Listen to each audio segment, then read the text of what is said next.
Heard of Ocado and still haven't tried us? What if we said we've got more choice than any other supermarket? And what if we said we'll give you £20 off your first shop? And if we said free delivery too? Come on, who's there an Ocado for? There's an Ocado just for you. Get £20 off and free delivery on your first shop at ocado.com. Geographical restrictions. Ends 9th of September 22. New customers only. Minimum spend £60 on groceries only. Conditions at ocado.com. Verify at info@ocadoRetail.com.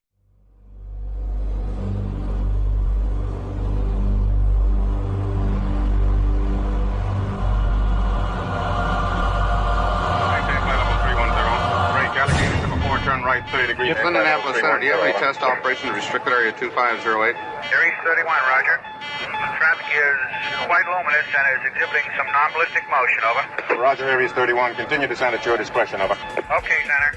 The traffic is approaching head-on, ultra bright, and really moving. They're right by us right now. There are 1,000 UFO sightings reported around the world every month. 90% of these sightings can be explained, but 10% cannot. Officially and unofficially, the U.S. military has been investigating UFOs since 1947. Their top secret goal is to find out what's behind these unexplained sightings. The Pentagon classifies them as unusual airborne anomalies, but a better term is X-Files. Join us now as Mack, Juan-Juan, and Commander Cobra explore these unsolved cases, UFO incidents that baffle even the U.S. military. This is Mack Maloney's Military X-Files. And now, here's Mack Maloney. Well, good evening, everyone, and welcome to Mack Maloney's Military X-Files show here on the Distant Thunder Radio Network. This is Mack Maloney. What a show we have for you tonight. First, let me introduce the members of the gang, the posse. Girls, get ready. You know the drill. Sit yourselves down, get your big box of Kleenex, your big box of wipes, your squeegee and your lube, because the very famous Juan-Juan is here. Hey, Mac. Hey, girls. Welcome to the show. Mac, it's good to see you. All the way from the UK, I am. You're over in England. And it's like I'm right beside you. Look. Really? Yeah. Huh.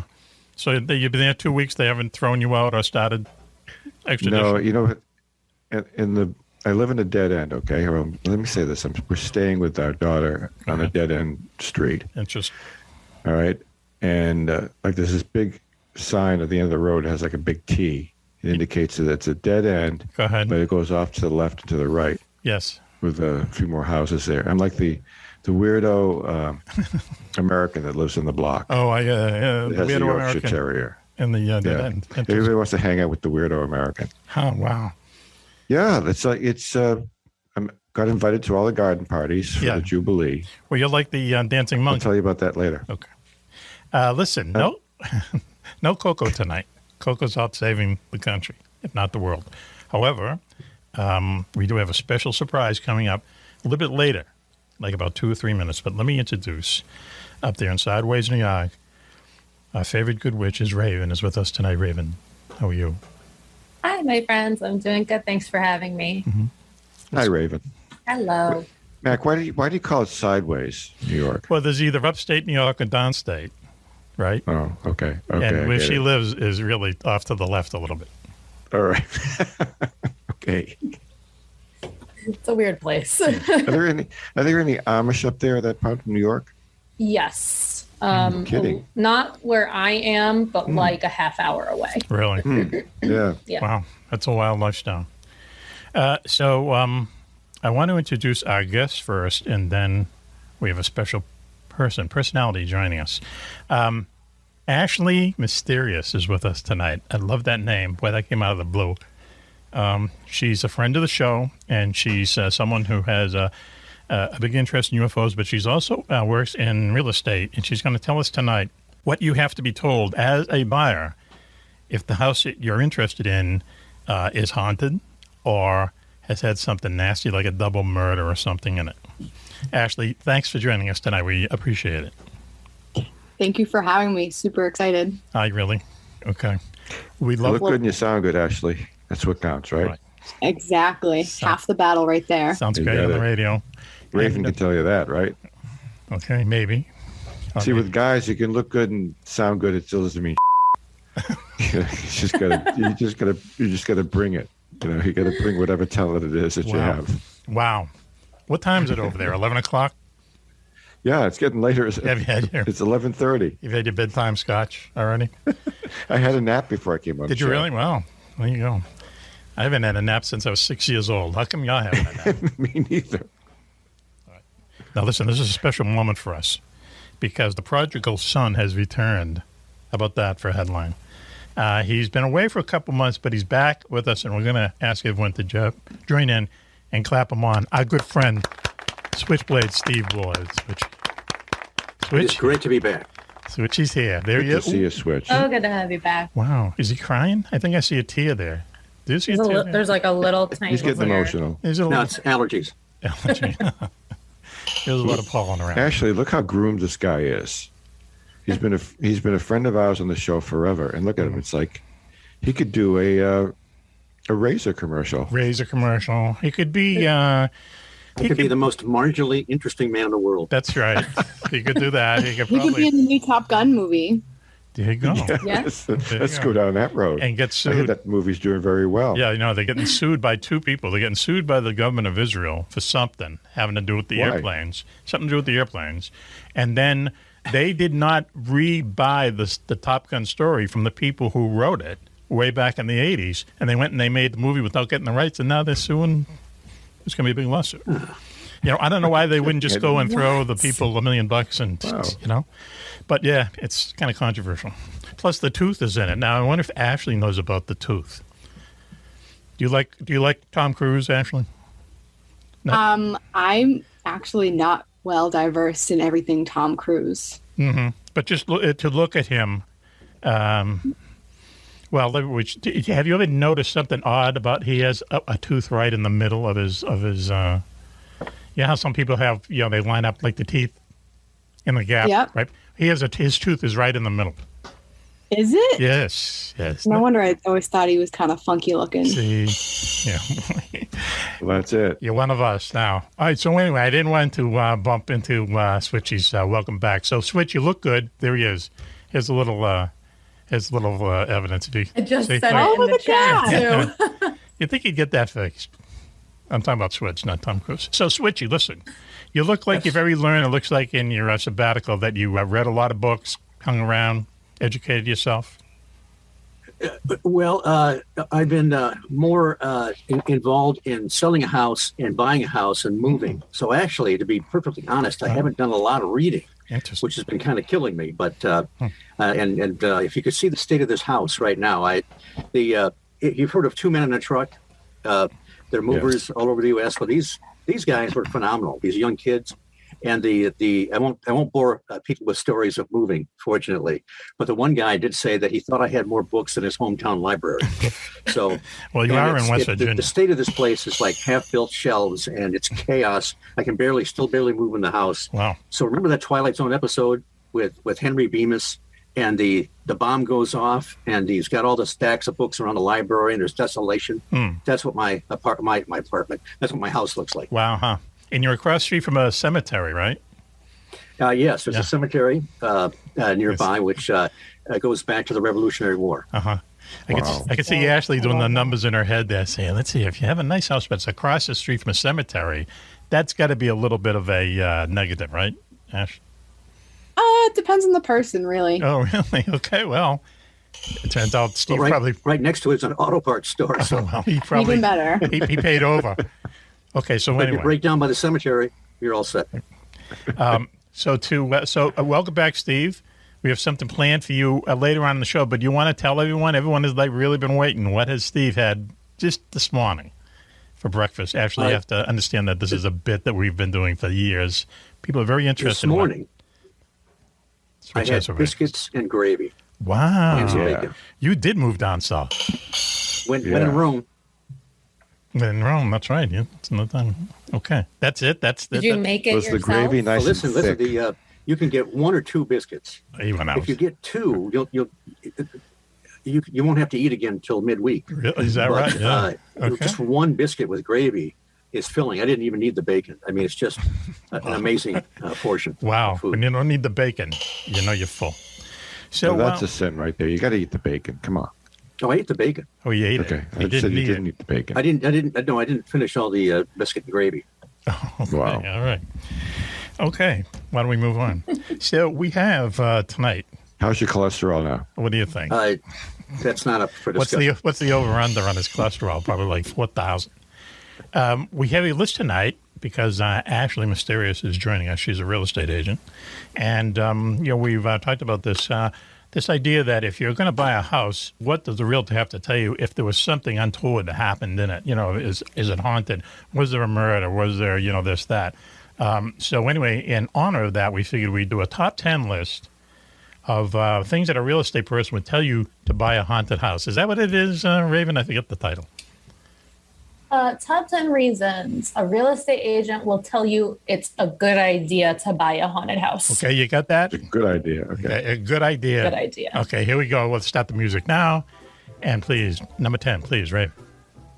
After a while, the blood-curdling screams get to be routine. Right. You get to live at anything. It's like the house settling noises. Right, that's all. Just people screaming. Live entertainment without paying a huge cable bill. Right. Instead of the cracks in the wall, everything just becomes numb. Number 9, please, Raven. Open up a portal to hell, save on heating costs. Right. It's going to get a little hot in the house. Dude. Number 7. It's good in the winter. Number 8. 8. Pine Sol Plus gets blood out of hardwood floors in a snap. How do you know that? Do you want to know? Next one, please. Number 7. With so many monsters under their beds, you'll never need a sitter for the kids. Right. Kids will just be frightened to death and then we get out into shenanigans. Wow. Okay, let's do the next one quick. Number 5. 6. 6. That's how 6. fast No need to fertilize the backyard either. It's a little ghoulish. Next one, please. Okay. 5, yeah. Don't think of it as haunted. Think of it more as delightfully bedeviled. Right. That's a cute way of putting it, I think. Yeah. Delightfully. Phew. Okay. Okay. Tough crap. Number 4, every freaking day is Halloween. Sure. Right. If you live in a haunted house. Next one, please, Ray. Number 3, hey, why not make some of that Amityville horror sketch? That's true. It turns out that was all just a big hoax, but look at all the money those people made. They made a lot of money off of that. That was a hoax? Yeah, they finally came out and said it was a hoax. Yeah, I mean, not the murders, but what happened after right, yeah, with the family that moved in. But the murders were real. Right. Okay. Number 2, when you tell people they're here, you won't be kidding. Wow, tough crowd. Okay, and I think we're down to number 1. Nice poltergeist reference. No, we're going to sweeten this one up, believe me. Go ahead, please, Ray. Number 1. Nothing says curb appeal like a coffin on the lawn. I mean, yeah, you're not wrong. Okay. You don't have to worry about gardening with that one. Just covers it right up. There you go. There you go. Exactly. Anyway, why don't we do this? Why don't we take a commercial break now and regroup, and we'll be right back after this. You're listening to Mack Maloney's Military Exile Show.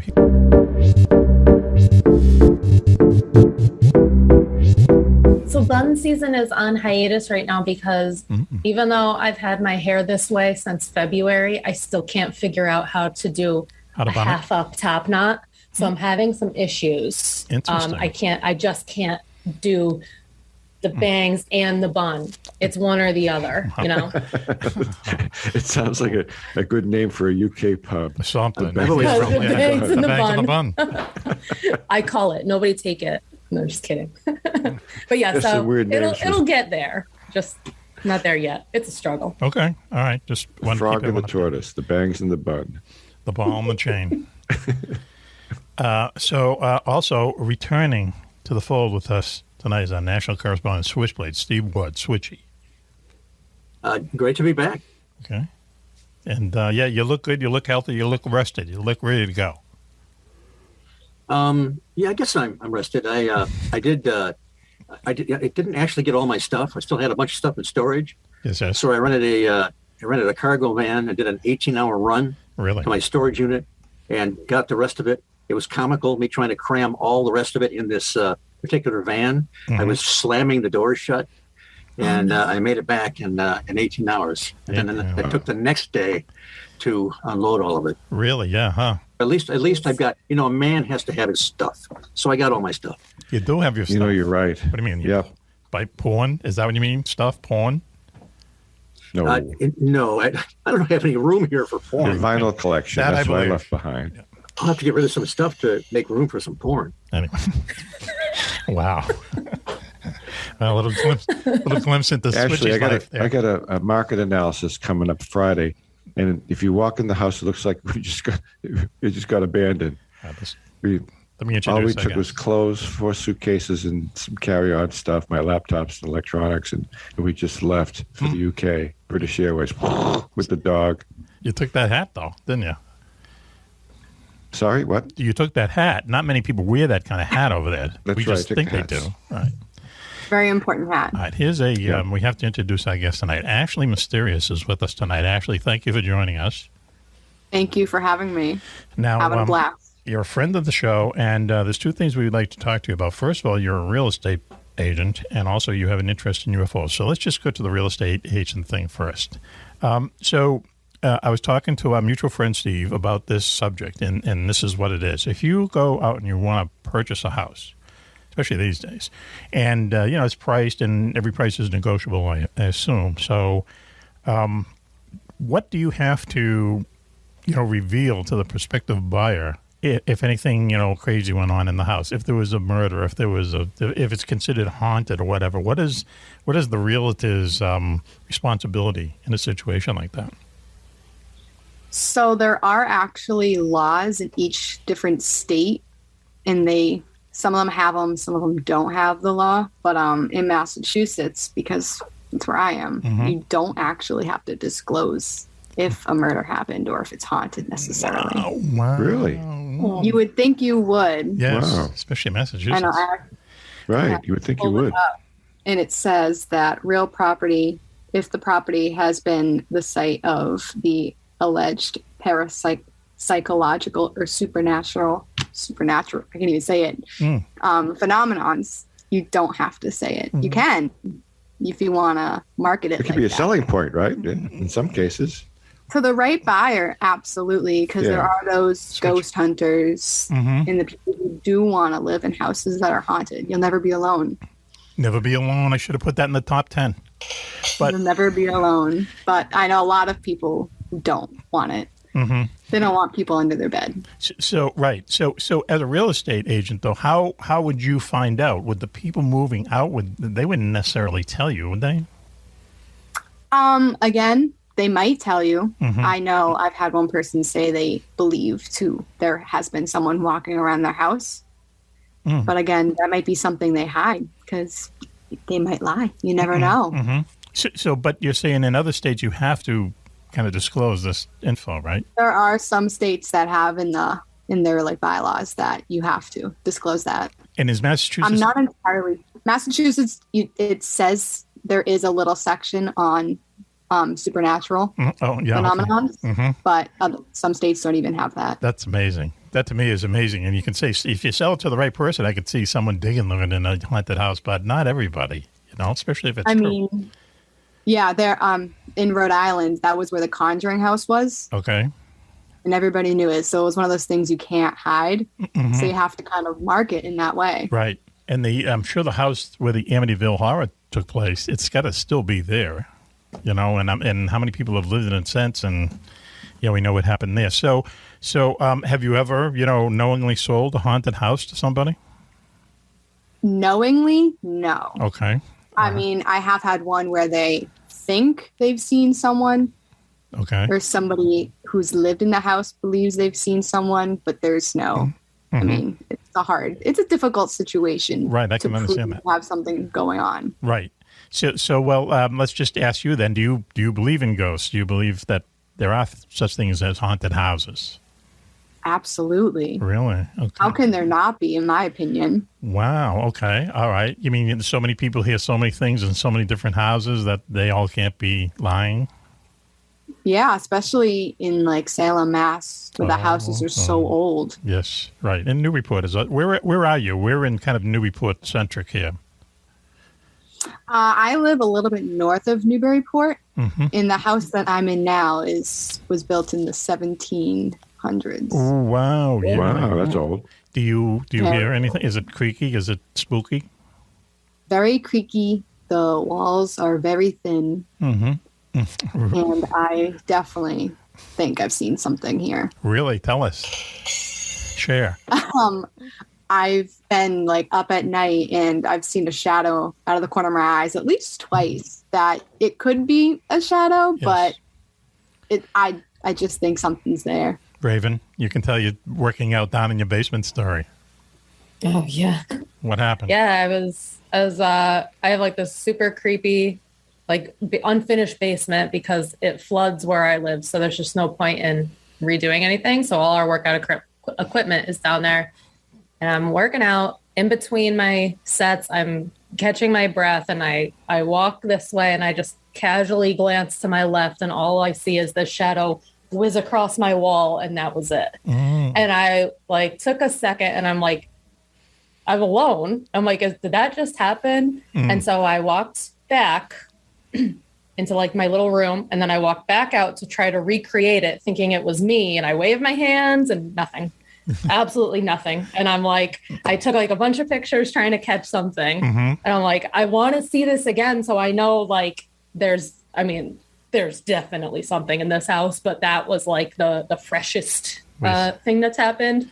But when you see those things at the corner of your eye, there's something there. Like that's not there on accident. That's something. Oh, absolutely terrifying. My TV went off for some reason, but actually, the place where we do this show is actually in Exeter, New Hampshire. We used to be in Newburyport, but this place has a ghost, and we've had ghost hunters here. We've had experiences. Juan has seen him. We've heard him. It's a pretty creepy place at night. So I'm becoming a believer. Let's see. I have a question for the ladies. Have you ever had a situation where you've misplaced something and then found it again? I mean, where it might be more than just, being absent-minded. That seems to happen to people that are in those kind of situations where it's not uncommon for things to vanish and even show up in the same place where it disappeared from.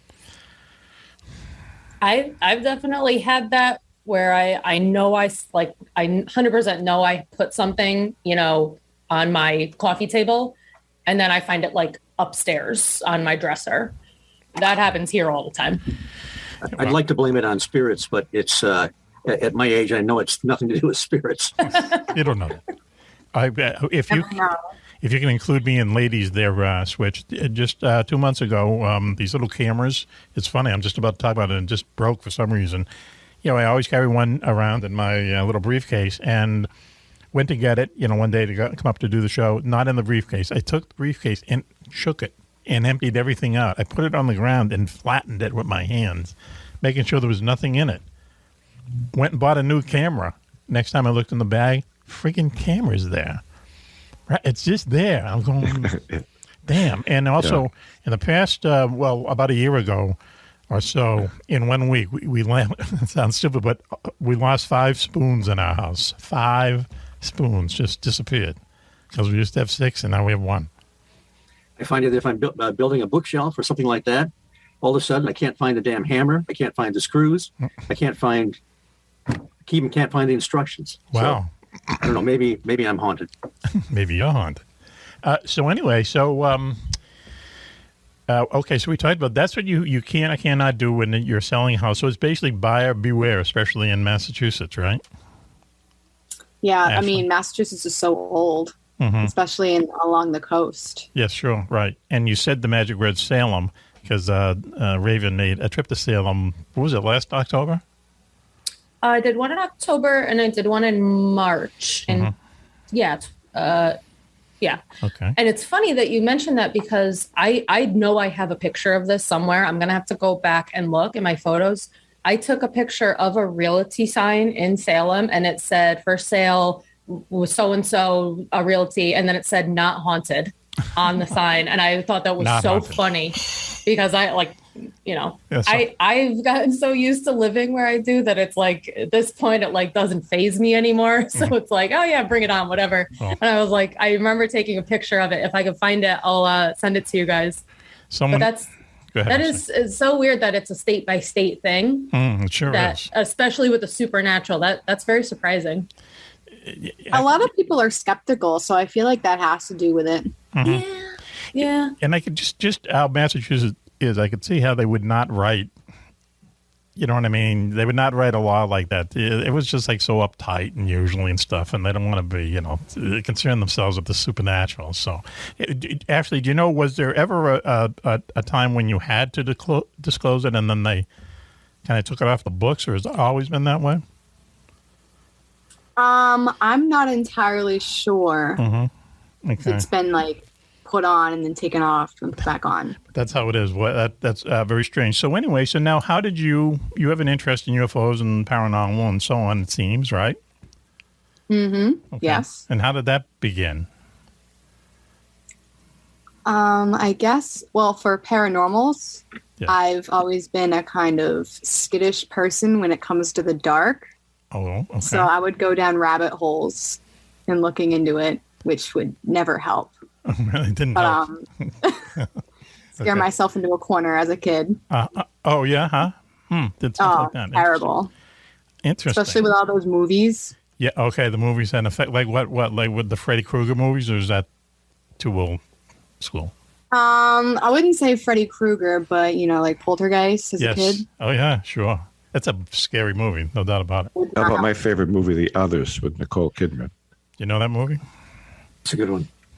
I don't know that movie. Oh, just go watch that movie. If you want to be creeped Google out. it, IMDb it, The Others with Nicole Kidman. But don't read about the plot. Don't read. Just watch it is the best way to do it. Just watch it. So, wow. So you developed this as a young kid. You scared yourself as a young kid. Is that what we're saying? Pretty much. Really? Yeah. Okay. It's where it all started. Really? Okay. And we should say full disclosure that you are the daughter of Gary, right? Gary, mm-hmm. Who is one of the owners of the Starboard Galley. Is that right?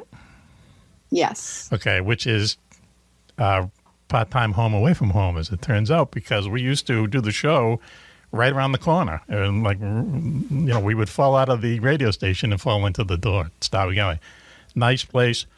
Always loved it. Even before we knew the people down there, it was just always a nice, comfortable place to go. You know, nice. Food's good. Prices on it. You know, the prices on insane. Food's excellent, and you can get a place to park in the back. Yeah, it's good. Yeah, it's a nice place. A very, very comfortable couldn't ask for anything place. more than that. Right. So. A lot of good people who come in there. Bunch of townies. Definitely. Yeah. Oh, yeah.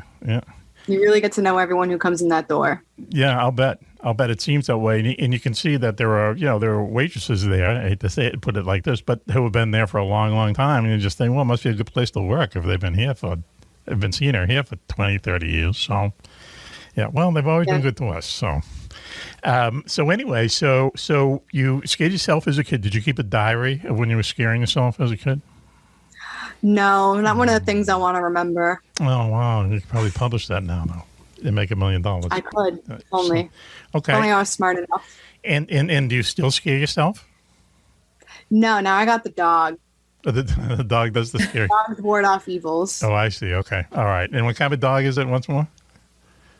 She's the American Staffordshire Terrier. She's a mix, but. Okay. A what kind of terrier? Yeah, what was that? American Staffordshire. Okay. All right. Staffordshire? Yeah, Staffordshire. Got to look her up. Okay. What's her name? Layla. Oh, wow. Excellent. You know, the Eric Clapton song. Yep. Really? You named your dog after an Eric Clapton song? Not after it. It was just a happy coincidence. Share. Tell us. But the coincidence? Yeah. It's a good... Okay, first off, if you know the song. Yes. Great song. We do. So catchy. Very catchy. So that kind of just worked out. And it's a pretty name. Yes. You know who? And it's an easy song to sing to her. Okay. Yeah, well, Layla is, you know who Layla was in the song? Do you know the history behind the song? I don't think I know the history. Wow. Maybe I don't want to. I know. No, Are you going to it's an interesting story. destroy this for me? No, it's an interesting story. Basically, what happened is George Harrison, one of the Beatles, was married to this woman named Pattie Boyd, and she was like the first kind of Carnaby street British kind of 60s chick, right? And she was like she was a model. She was a model. So as time went on, they're in the 60s, everyone's tripping, everyone's doing all this stuff, and Eric Clapton fell in love with Pattie Boyd.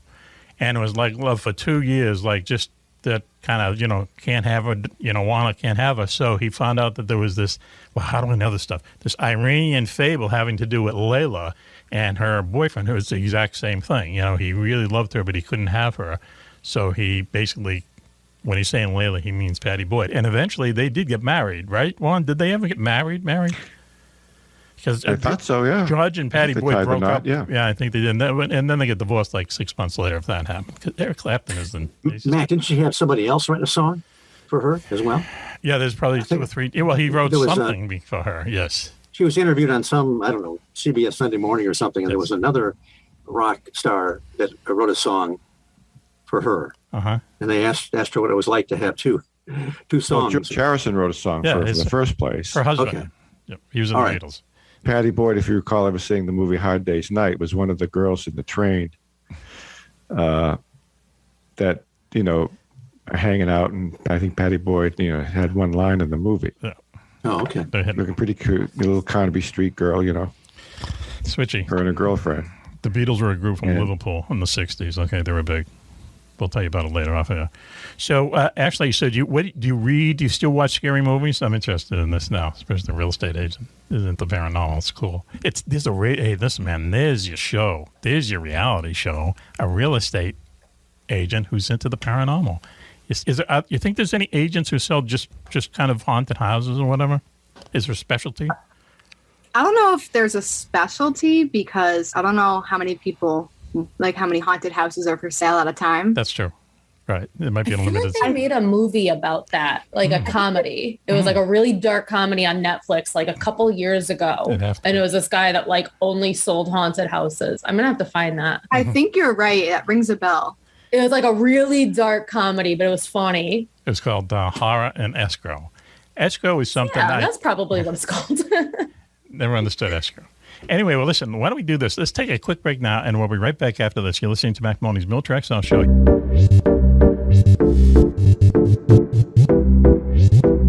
Welcome back, everyone, to Mack Maloney's Mill Tracks. I'll show here on the Distant Thunder Radio Network. This is Mack Maloney. Let me introduce the members of the posse, and then we'll talk a little bit. No, man, hang on. Raven, you're distracting me, sir. Blame it on Raven. All right, we're going to go 5730. Here we go. Welcome back, everyone, to Mack Maloney's Mill Tracks. I'll show you here on the Distant Thunder Radio Network. This is Mack Maloney. Hey, listen. Hang on. You cannot blame that one on me. I didn't do anything. This never happens. Hang on. Welcome back, everyone, to Mack Maloney's Mill Tracks. I'll show you here on the Distant Thunder Radio Network. This is Mack Maloney. What a show we have for you tonight. But first, let me introduce the members of the gang. Girls, very famous Juan-Juan is here, all the way across the puddle. Hello, Mac. Hello, girls. Yes, I am across the puddle in the beautiful country of England. Mm-hmm.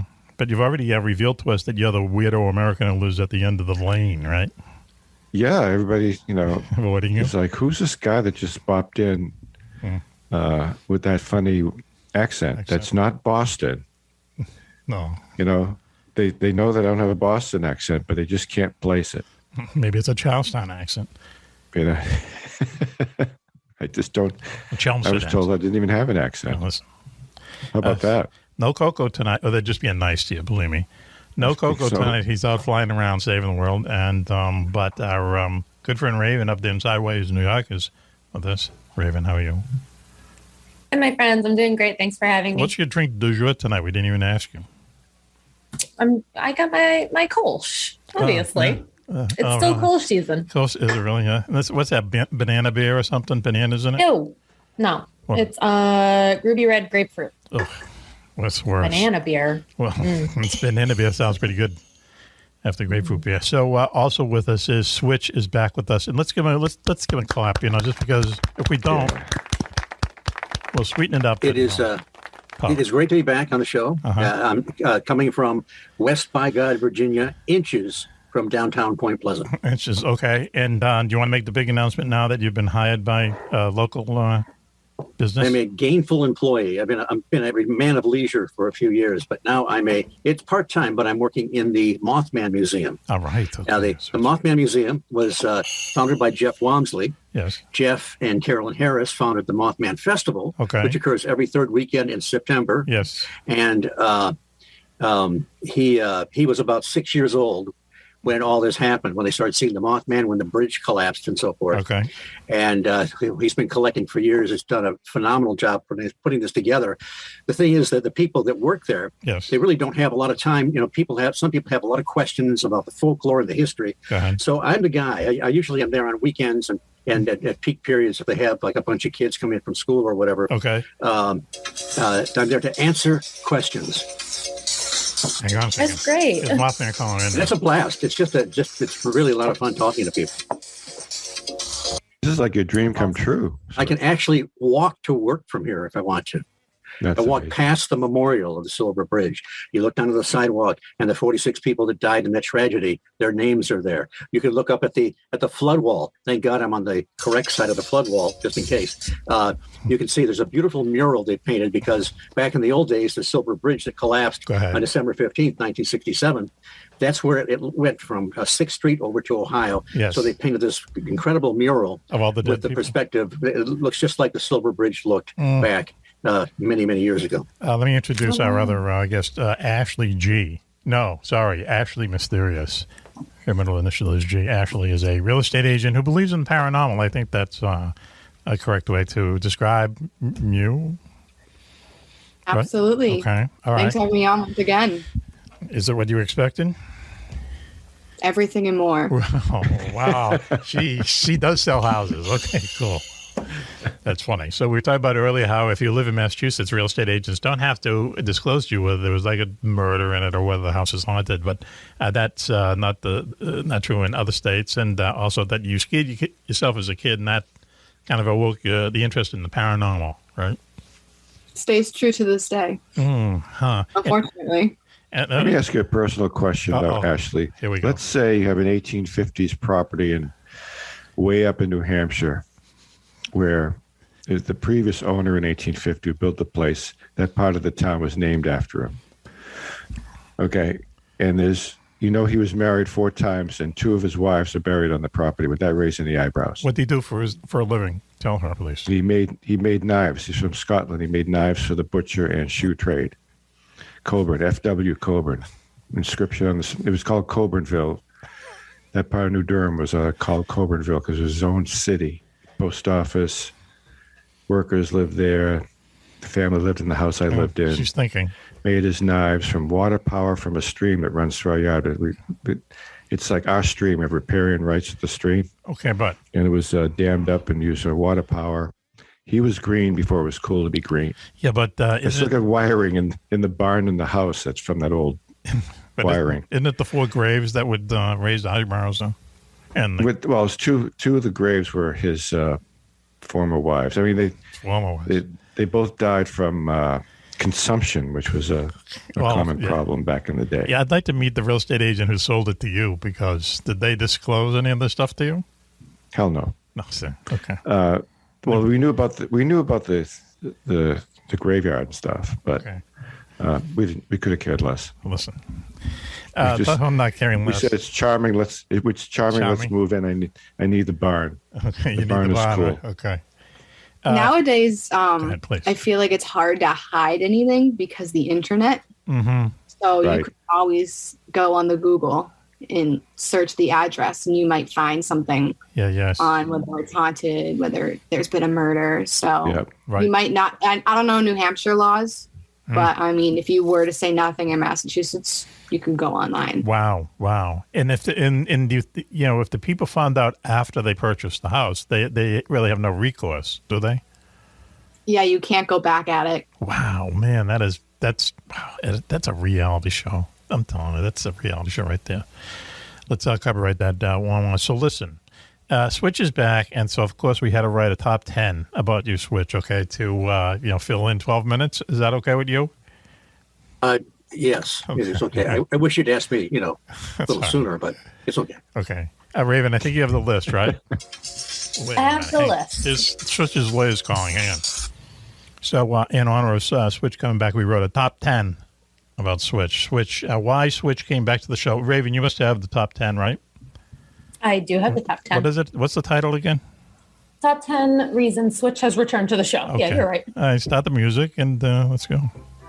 All right. Number 10, he's contractually obligated by Denny's to do so. Right. You left the trail behind. He's the only one that has a contract on the show. Okay, number 9, please. He desperately needs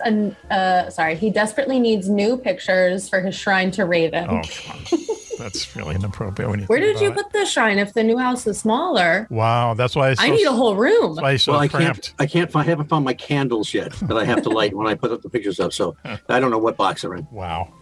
Okay, next, please. Number 8, he hasn't drank it black like a man in more than 2 months. Is that the right verb?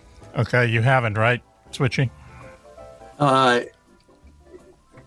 Yes. Only your real fans will know what we're talking about. Next, please, Red. Number 7, he misses the endless rounds of applause dancing in his head every Tuesday night. Right, admit it. I'm modesty dictates. Okay. Next, please, Ray. Number 6, his welding torch told him it was time. He's getting all the inside jokes, right? My welding torch. Welding torch speaks in full sentences. Right. I don't know what accent that was. Who was welding torch? Now, who was that guy who used to talk to his welding torch? The guy who knew the mole man. Richard Shaver. Okay, right. And he was hearing voices from the Darrow, the evil race deep beneath the earth. It would make you do bad things. Really? It was welding torch, right? Yeah. The torch was involved somehow. Like I need a torch to make me do bad things. Oh, okay. That's famous last words. Please, Raven, let's go. Please, next. Number 5, he misses Juan-Juan's homespun blow by blow. TMI tales about his days as a roadie and his torrid love affair with Nancy Wilson apart. I'm sure he misses it. We're going to cover that again tonight, right? We miss it, right? Yes, please. Next, please, quick. Number. Sweet doesn't spot. Okay, sorry. Number 4. He's just dying to tell us about the lobster orange frittata souffle he had one day for breakfast. Wow, that's a long road. That's the most expensive breakfast in the world. It's what is it? Lobster orange piccata souffle. Costs $1,000 a plate at Denny's. What? Out, yeah. I will order it if you can write it down for me. With gravy, he'd get it with biscuits and gravy. Next, please. Oh yeah. Raven. Number 3, he missed Club calling his hair system, quote unquote, that expensive squirrel on Switchy's head. Club's days are numbered. We kid. Oh, wow. We kid because we love Switch. Next, please, Rain. Number 2, he's under strict orders to give Coco a secret message from the mole men. Don't worry. We'll sweeten it up, Switch. Don't worry. Next, please. Right. And the number 1 reason, Switch is back on the show, he missed all the Oh, wait a minute. Now, listen, yeah. we're gonna bleep out those 2 words, okay? It will even be Okay. No, listen. You know what's funny? How Things go better with Okay, well, that's right. Capital C. Why don't we take a commercial break now, and we'll be right back after this. You're listening to Mack Maloney's Military Style Show here on the Distant Thunder Radio Network.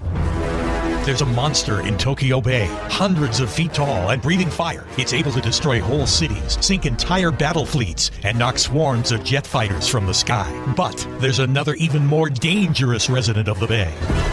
A secretive psychopath intent on covering the planet with nuclear-armed booby traps unless the world's population bends to their demands. Meanwhile, a mysterious group of reborn medieval warriors has taken to the air. Strange signals are being picked up from outer space, and witnesses report seeing hundreds of ghost planes flying in the night skies over Tokyo. Sailing off the coast of Japan aboard the United American Navy's mega aircraft carrier, the USS USA, it's Hawk Hunter, the wingman. He must investigate these unusual occurrences while trying to thwart the criminal's apocalyptic plan. But will his actions save the planet or lead to World War IV? Find out in Mack Maloney's exciting new novel, The Jericho Storm. Filled with dozens of dogfights, sea battles, and brutal hand-to-hand combat, The Jericho Storm is book 21 in Mack's best-selling Wingman series. Team up with Hawk's longtime allies, as well as a few new ones, including fighter pilots Switchblade Steve Ward and Jocko Johnson. That's Wingman 21, The Jericho Storm. On sale now at your local bookstore and on Amazon. Ultra Show here on the Distant Thunder Radio Network. This is Macaroni. Wow, what a show we have for you tonight. Juan-Juan is with us, girls, from across the pond. You betcha, I'm here. Thanks, Mac, for having me. When are you going to start affecting that English accent like Madonna? Yeah, it could be a few years. A few years. There's so many different accents here, though. It's amazing. The over-under is December 1st, and I've got the under, so you should work on it. No Coco tonight. He's out saving the country. But a good friend. No, I have to go to our national correspondent. Sorry. Switchblade Steve Ward is with us. Switchy. Great to be here. I'm a stone's throw from the mighty Ohio River and the Mason-Dixon line. Mm-hmm. Okay. What side of the Mason-Dixon line are you on? Currently, I'm on the southern side. The bad side. Okay. All I have to do is cross the bridge and go to Ohio, and I'm a Yankee again. Oh, there you go. Thank you. Really? Yeah, that's all it takes. Raven, our favorite good witch up there in Sideways, New York. Sorry, I was tongue-tied there. Raven, how are you doing tonight? Hello, my friends. I'm doing great. Thanks for having me. Now, listen, is that the disabled cat clock still up on the wall there? No, that's that's a cat mask. Oh, come on. Because of who I am as a person, I have that. So can you go the get cat her? clock is still in a box. That's a sad story. Set aside because I got so pissed off at it for not working that I just gave up on it. Can you get the cat mask for us? Can you get it for us? You want me to get it? Yes. It'll freak you out. Hold the phone. That's the whole idea. Well, she's getting that. Also with us is Ashley Mysterious, who is also a real estate agent who is into the paranormal. Ashley, thanks for joining us. Thank you for having me. Okay. We actually gave away your last name earlier in the show, but we will bleep that out, okay? It's funny. It seems like she's been here several times. What does that mean, Switchy? Well, because our audience won't know that you did her intro several times, so I was trying to be funny. Mission none. He's hilarious today. Yeah, he sure is. He's always fun. Cue the laugh track. Listen, Oh, that's right. we have a wonderful sense of humor. We have with us a human laugh track. His name is PDR, Paul Dale Roberts. Do I have it right this time? PDR? Hey, you got it right. Paul was first. Okay. You got it right there, Big Mac. Now listen, we see just a silhouette of you. Why? Why can't you put on a light? I don't know. I think it's a backlight situation. Oh, okay. Yeah. You would see all my wrinkles and everything else. He's fine. Don't make him mess with the microphone. He's already messed with it for 10 minutes. Yeah. That's okay. Mac puts in CGI after the show. Trying to be funny again. So listen. Yes. Tell us now. First of all, we should get out of the way that at one point you were the disco king of what, San Fernando Valley or someplace? No. Disco King in Sacramento. Sacramento. Okay, and you danced for 8.5 days to disco music, and that's how you got into Ripley's Believe It or Not, right? Right. Okay. All right. Yeah. In fact, if you just Google Paul Dale Roberts Disco, you can see my old dancing pictures and some write-ups about it. Do you still go out on the town like in John Travolta clothes, like in disco clothes, make a scene? No, absolutely not. I gave up the nightclubs a long time ago. Oh, really? Yeah. Okay. All right. Yeah. But you must have been in great shape the last 8.5 days, right? In those days, yeah, I was in great shape. Yeah. But did you have to train for it? Did you train and like stay up 7 days and stuff like that? Well, what I did was I trained. I did 72 hours before I did the 205 hours. 205 hours. Did you have any kind of, little nose candy or anything? Anything to keep you going? They actually fed me on the dance floor, and I had to keep my feet moving while I was eating. Wow. Jeez. He didn't understand what I wanted to say.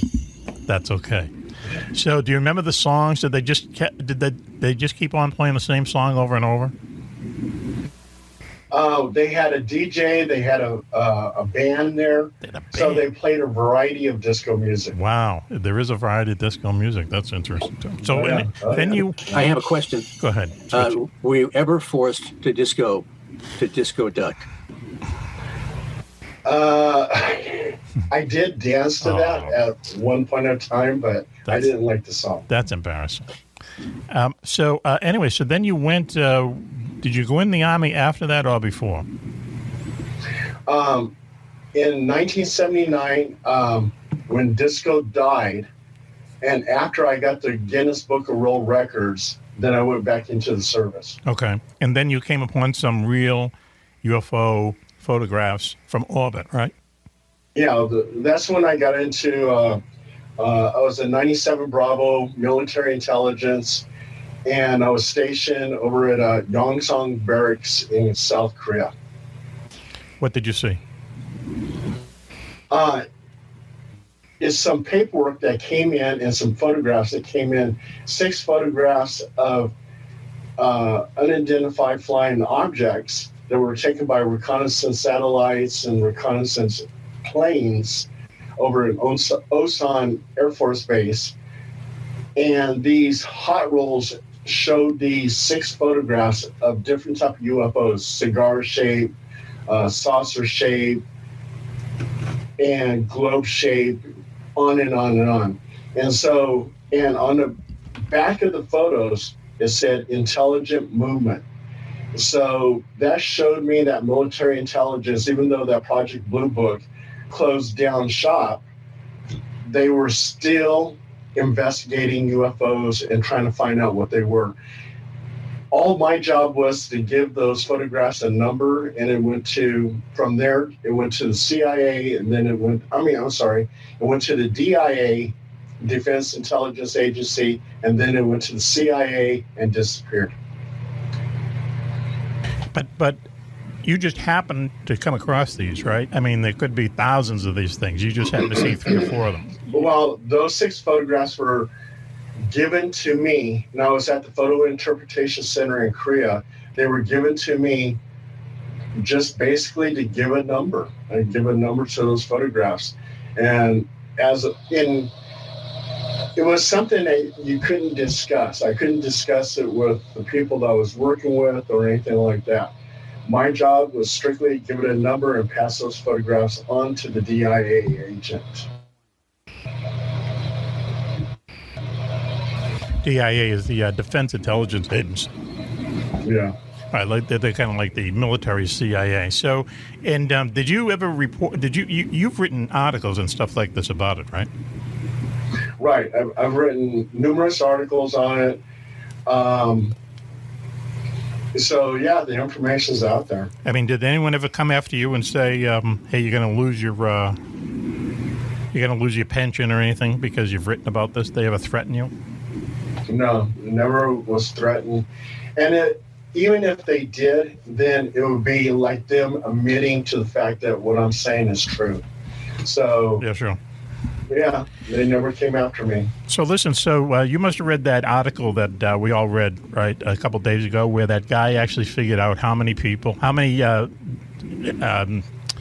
intergalactic kind of entities are out there, civilizations are out there. Right, yeah. He said that there would be 4 hostile races, alien races out there. That could invade Earth. Well, yeah.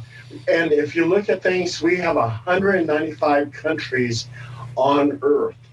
Mm-hmm. And out of those 195 countries, there's a lot of hostile countries that do not like the USA.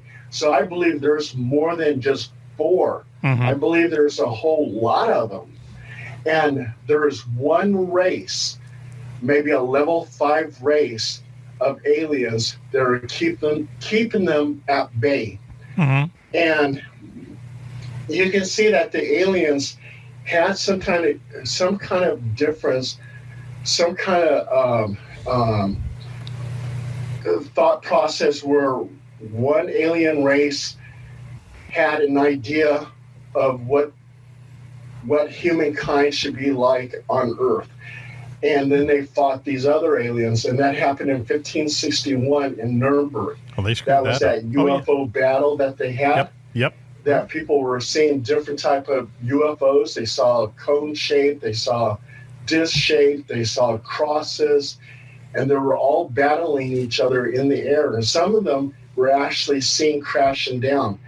And I think what they were battling about is about us, what they should do with us. I mean, it goes as far back as the Sumerian clay tablets.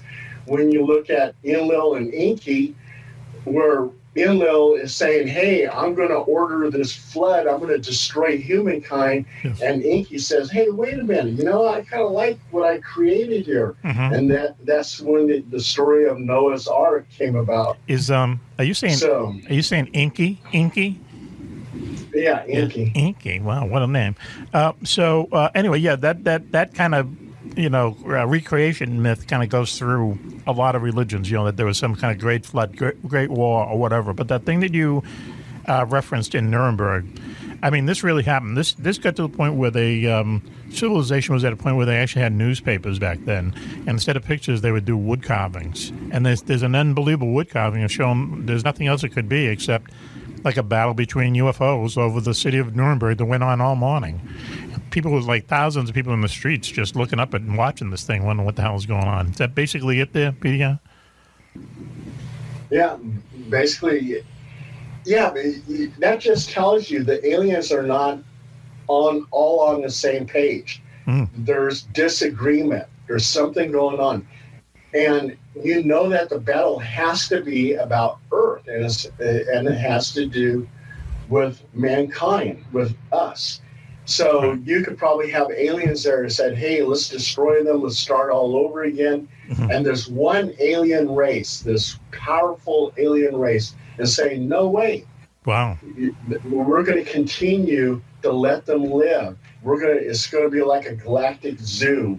We're going to watch over them, see how they progress, see what type of wars they get into. Will they evolve into a level 5 type alien race like us and succeed? Listen, so, yeah. Do these aliens walk among us? Have they sent spies down to mix in with the population? I do actually believe that, there are different type of aliens living amongst us. And they're basically maybe like skinwalkers where they can change themselves to look and appear like us. Yes. Let me just ask Ashley. Ashley, do you believe that aliens walk among us, and are they buying houses? I mean, I would love for them to buy houses, first and foremost. But I can definitely see them walking amongst us. Really? My question is, if they're watching us on Earth, do you think they have like reality TV shows of specific people here? About us? About specific people on Earth, or just Earth in general? Like what's on the news today, but for aliens? Well, like how they did in South Park? Yeah, okay. Exactly. Yeah. I mean, I always wonder that. I'm like, am I even remotely involved in a reality TV show for aliens? Yes. What's the movie there with that guy Jim Carrey, right? He did the Truman Show. Earth Girls are easy. No, like the Truman Show, where it turns out that he's in his own TV and his own movie. Right? Everyone knows about him. Yeah, everyone knows about him. That's what's cool about it. It isn't like you go through it and all of a sudden you find out it's a movie. It's like everyone knows about him, and it's creepy, man. That's a creepy movie, especially towards the end when he finds out everything's just like a big set or whatever. Oh, anyway, so yes, Ashley, that's a yes. That aliens walk among us, right? I think so. Okay, all right. It's weird to think though that someone might be an alien and they just might know everything about you. Yes. Raven, do you think aliens walk among us? Oh, definitely. Really? I mean, I know I live in like a really weird area, but I mean, I've met some weird people and I'm like, you're not human. Like, there's no way you're Where the hell human. do you live? You're not from here. Wow. Huh. Okay. All right. This is, why don't you tell Ashley, what town it is? Maybe she's heard of it. I seriously doubt it. Have you ever heard of Binghamton, New York? I want to say yes, but no. She's going to say no. I wish I could. I do. Okay. This is where Rod Serling was born. Rod Serling, Twilight Zone, was born. Yep. Right. He was born here, lived here God, forever. Pete, yeah, what do you think? I mean, is it going to be, I hate to make this analogy, but, is it going to be like where the Indians looking on the coast out onto the horizon and saying, hey, what's that, a ship out there? I mean, are they just going to come and destroy our civilization? No, I don't believe they're going to try to destroy us.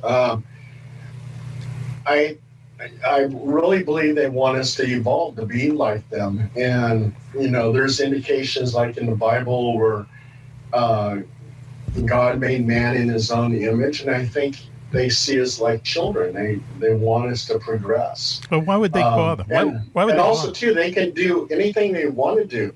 They're so highly intelligent. I mean, like you look at your alien abductees, they're talking about aliens that walk through the walls. So that tells me they can go from energy to matter, matter back to energy. So they can walk through the walls, they can do whatever they want to do, they can abduct you, they can take you back to their ship, do some experiments, throw you back down. And there's no alien police trying to go out there and arrest them. They can do whatever they want to do. They're just way advanced over us. There's your movie, Alien Cops. Yeah, but here, you're making the point for me, though. If these people are so smart, why would they have to look at, little old us? You know what I mean? Why are they giving us rectal probes? Wouldn't they just know? I believe that they're not only just looking at us, but they're looking at different other level 1. If you want to give us a level, I say we're at level 1 or below, and they're probably looking at other level 1 and below races out there. Mm-hmm. So, and as for hostile alien races, there's probably all kinds, thousands of level 1 races that would love to come to Earth and try to kick our butt, but it doesn't happen because they don't have the power of interstellar travel. Mm-hmm. Okay. But here's my question: why and I love these kind of movies and these kind of books is why the aliens are always hostile? They always turn out to be hostile.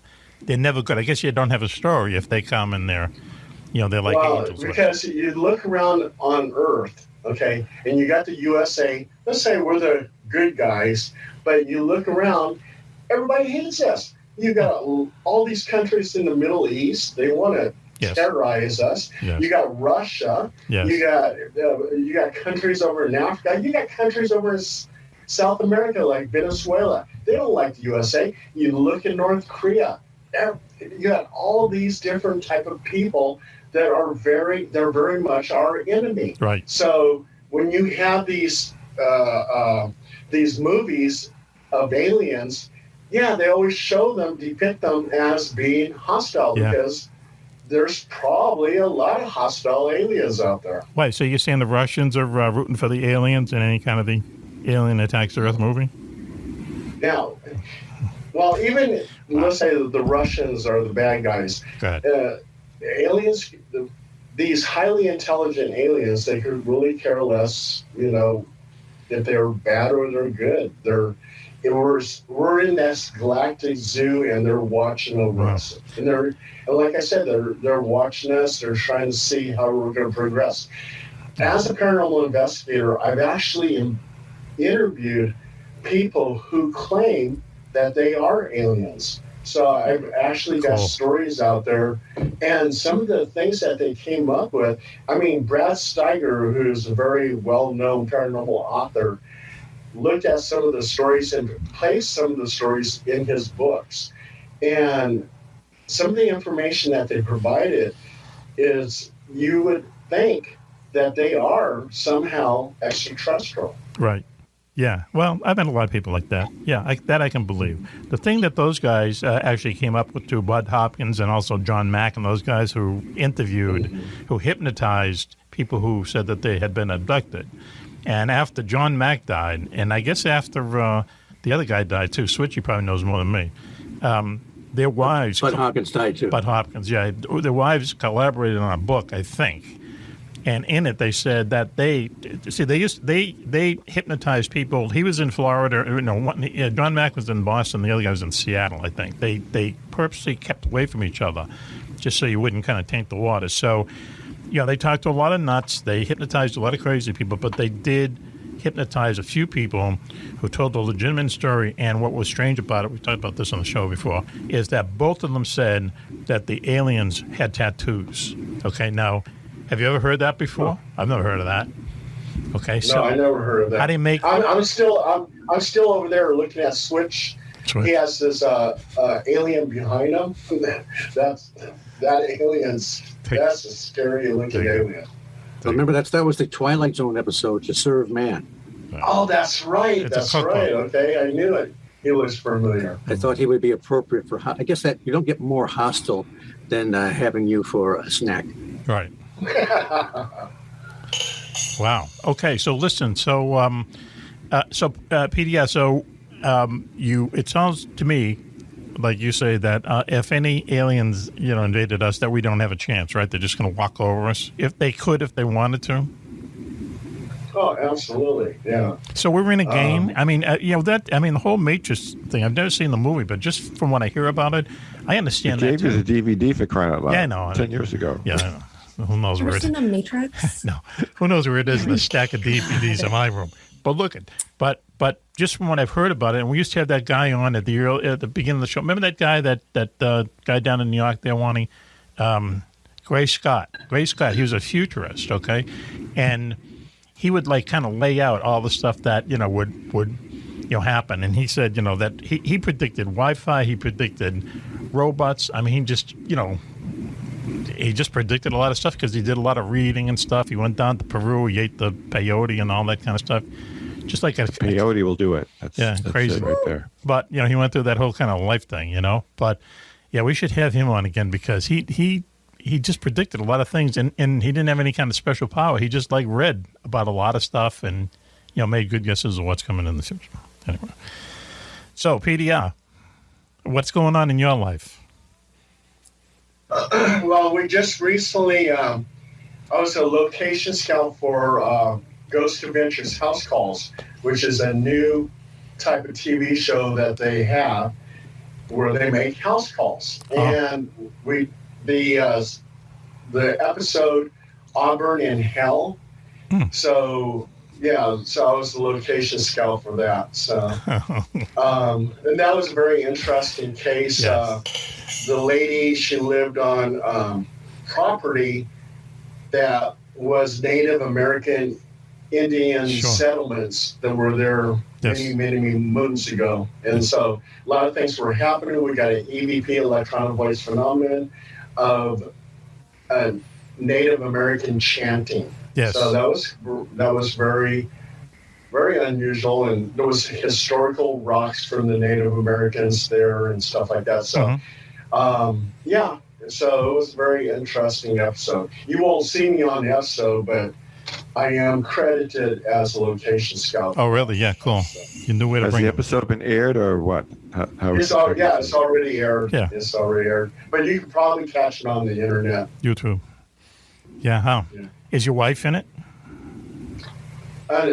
She's also credited as a location scout. So we've only been on one episode of Ghost Adventures, and we've been credited as a location scout in something like 9 episodes. Okay. All right. And she does want to come on the show. Is that it? Is that just final? The fans want to know. What, on your show? Yes. Yes, on our show. Yes. They have her come on your show? Yes. Oh, Mack, you're so generous. She's just not into that. She's, you know what it is? She does her own show. She does the tarot card readings and stuff like that. There we go. So she does do that. Okay. Yeah. Well, she can come on and plug that. How about that? You know what it is? Can I tell you what it is? We're not ghost vengers, right? We're not ghost hunters. That's what it is. We're below the bar. Columbo, okay? He always talks about his wife, but you never see her. Going back to that Columbo stuff. Okay. Well, listen, we're going to take a break now, but PDS, hang with us because we're going to do a story about the dancing frenzy of, when was it, Wave? Dancing Plague of 1518. What was the name of it again, please? The Dancing Plague of 1518. Oh, yeah. I know you know right. Okay. Yeah. Just a couple years ago, actually. There we go. Why don't we take a commercial break now, and we'll be right back after this. You're listening to Mack Maloney's Military X Show here on the Distant Thunder Radio Network.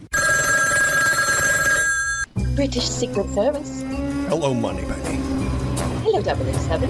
How's your mission to steal the secret sex formula from Dr. No-No going? It'll be going fine, except for the two idiots headquarters sent with me. Hey, Mac, did Duff Old Crumpus just call us idiots? Yes, he did, Juan-Juan. He's an ungrateful putz. Nice car, though. Yeah, and you know what? Now it's my turn. What if you drive? What am I going to do? I'll drive. You shoot the machine guns. Okay? No way I'm driving. I just have a license for you and I'm driving. Oh, see what I mean, Moneypenny? But James, we have to get the stolen formula from Dr. No-No before the big 2-for-1 sale. I'm on it, Moneypenny, but I've got to rid myself of these two mushmouths first. I still have the red button, don't I? James, not the red button. Cobra, save us! Hello, gentlemen. And you, Mr. Bond. Oh my God. Is that Commander Cobra? Jumping from a helicopter through the sunroof of my Aston Martin? Well played, Cobra. But what are you doing here? Besides rescuing my two friends, James, I'm here to tell you that you don't have to steal the cardio sex formula from Dr. No-No. All you have to do is go online and order it yourself. And then you'll have plenty of the new energy drink that can give you the extra endurance you need to get through. Please, Cobra, tell us why it's called sex.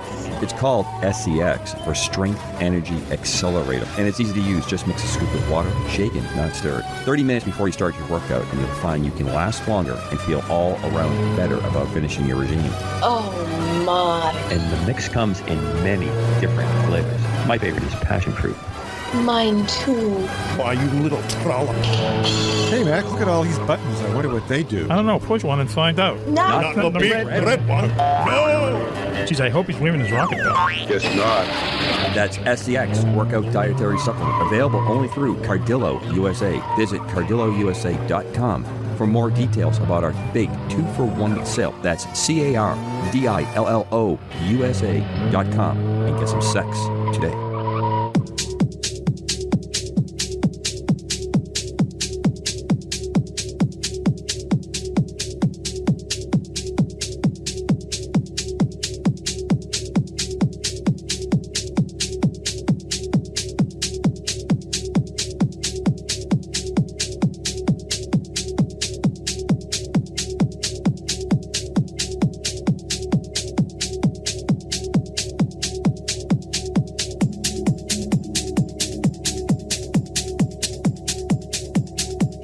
Welcome back, everyone, to Mack Maloney's Military X-Files show here on the Distant Thunder Radio Network. This is Mack Maloney. What a show we have for you tonight. Girls, the very famous Juan-Juan is here. Hello, girls. Hello, Mac. Fun show already. Hello, girls. Pick it up from Hello, Girls. Hello, Mac. That's right, in that order. Wow. Okay. Good at taking directions. He used to get. Have a problem with that? Works out well with others.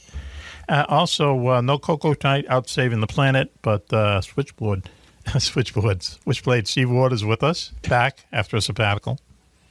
I'm glad to be back under any name.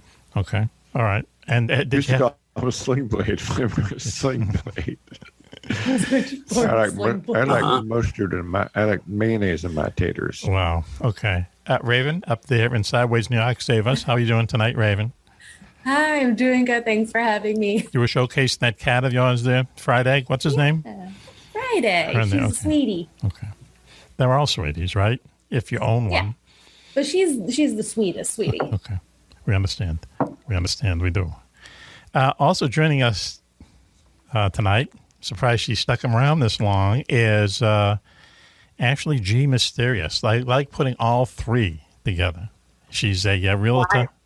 Realtor to, I can't say realtor to aliens. How should I say it? Realtor of the paranormal. How about that? Yes, Switchy? That sounds good. Okay. I like it. Copyright it. Okay. Ashley, thanks for joining us tonight. Thank you for having me. I'll ask you again, is it everything you expected and more? Like I said before, I'm just having a blast. Wow. Okay. Got to listen in before it airs. Yes. Yes, that's always a good idea to check out the show. You never know how it's going to get edited. Right. Also joining us out in California, I'm assuming, is our good friend Paul Dale Roberts, PDR. You're out in California, right? Absolutely. Sacramento, California. Where else? Have you always lived out there? No. I lived in Palm Springs. I lived in Monterey. I was born in Fresno, Visalia, Stockton, San Bruno, Monterey, Lake Tahoe. I lived in all these different places because my father was a tax investigator. Oh. So we lived all over California. Yes. And I was always the new kid on the block. Popular guy, I bet, huh? The tax investigator? Yeah, people loved him. I'll bet. So have you ever been out of California, ever, physically? Me? Yeah. Oh, God, I've been in 59 countries. Oh. Being in also, too, military 12 years. Oh, that's true. I did a lot of traveling then.